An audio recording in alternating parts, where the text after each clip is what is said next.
നമസ്കാരം, മലയാളി വാർത്തയിലേക്ക് സ്വാഗതം. സിനിമയല്ല ജീവിതമെന്ന് ഒരിക്കൽ കൂടി തെളിയിക്കുകയാണ് സെയ്ഫ് അലി ഖാന്റെ വീട്ടിലുണ്ടായത്. സെയ്ഫ് അലി ഖാനെ ആക്രമിച്ചതിൽ ബോളിവുഡ് ലോകം ഞെട്ടിയിരിക്കുകയാണ്. അതേസമയം സെയ്ഫ് അലി ഖാനും കരീനയും ഓടിയെത്താൻ വേണ്ടിയാണ് അക്രമിയെ കണ്ടയുടൻ താൻ ഉറക്കെ കരഞ്ഞതെന്ന് അവരുടെ ഇളയ മകൻ ജയയെ പരിപാലിക്കുന്ന മലയാളിയായ ആയ ഏലിയാമ്മ ഫിലിപ്പ് പോലീസിന് മൊഴി നൽകി.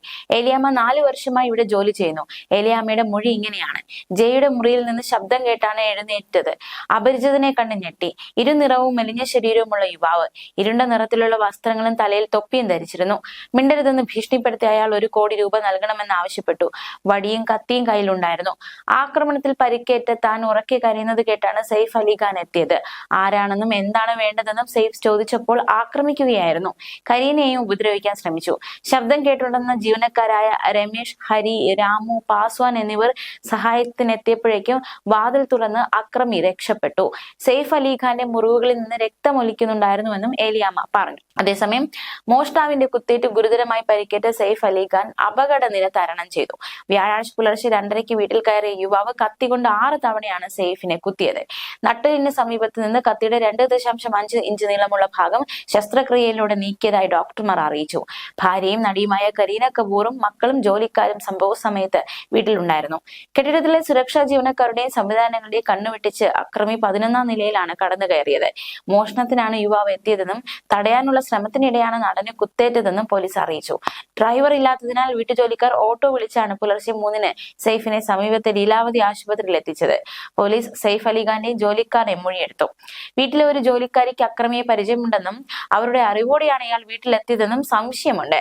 ക്രിക്കറ്റ് താരം പരേതനായ മൻസൂർ അലി ഖാൻ പട്ടൌഡിയുടെയും നടി ഷർമിള ടാഗോറിന്റെയും മകനാണ് സെയ്ഫ് അലി ഖാൻ. അതിസമ്പന്നരും സിനിമാ താരങ്ങളും താമസിക്കുന്ന ബാന്ദ്ര വെസ്റ്റിൽ സെന്റ് തെരേസ സ്കൂളിന് സമീപമുള്ള സദ്ഗുരു ശരൺ എന്ന 13 നില കെട്ടിടത്തിന്റെ ഏറ്റവും മുകളിലെ 4 നിലകളിൽ 10,000 ചതുരശ്ര അടി വസതിയാണിത്. 10ാം നില അതിഥികളുടെ മുറികളാണുള്ളത്. നടനും കുടുംബവും 11ാം നിലയിലാണ് താമസിക്കുന്നത്. വീട്ടുജോലിക്കാരും അടുക്കളയും 12ാം നിലയിലാണ്. സ്വിമ്മിംഗ് പൂളും ജിമ്മും 13ാം നിലയിൽ. അതീവ സുരക്ഷാ സംവിധാനങ്ങളുള്ള കെട്ടിടമാണ്.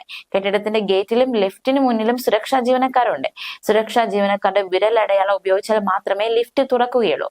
അതിനാൽ അവർ അറിയാതെ ലിഫ്റ്റ് വഴി ആർക്കും മുകളിലേക്ക് പോകാനാകില്ല. പക്ഷേ അക്രമി കയറിയത് തീപിടുത്തമുണ്ടായാൽ രക്ഷപ്പെടാനുള്ള ഗോവണി വഴിയാണ്.